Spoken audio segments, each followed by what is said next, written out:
Today I finally drove my 124, or my blue-black 124 anyway. I think it's been at least 3 months since I last drove a 124.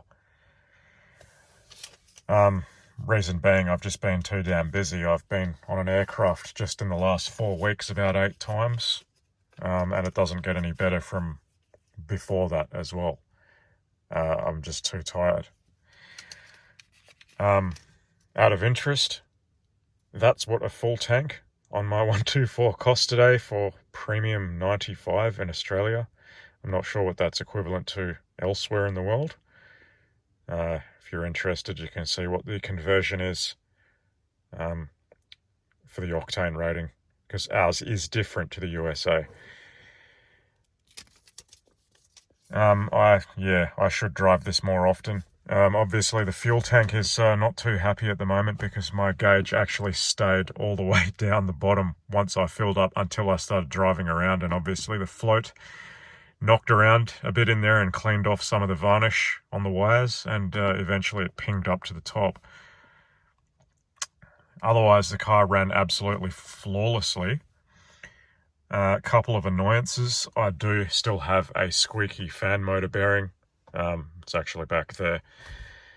That is on the to-do list. I just keep forgetting about it, and yeah, I just don't drive this car often enough, and I just forgot about it.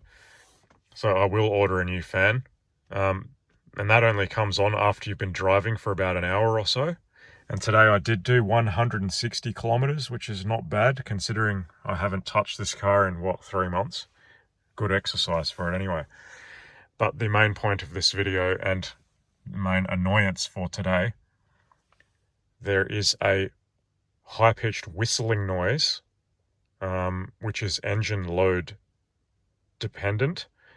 It seems to only start between 2,500 to 3,000 RPM.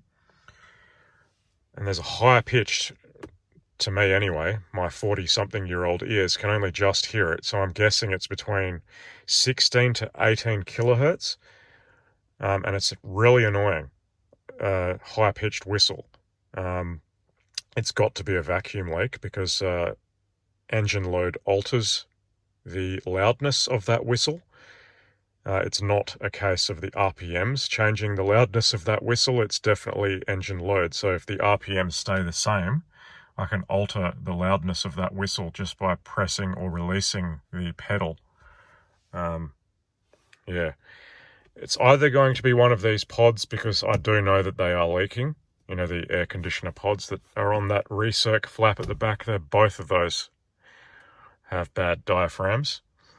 The other thing it could be is possibly one of my headlight diaphragms has gone bad, because I believe vacuum does get fed through this dial there, even in the 0 position. That could be a possibility as well, but I swear it was coming from this area here or down there. Hopefully it's not down there, because the only vacuum down there is going to be, on this car anyway, it's going to be the vacuum modulator on the side of the transmission.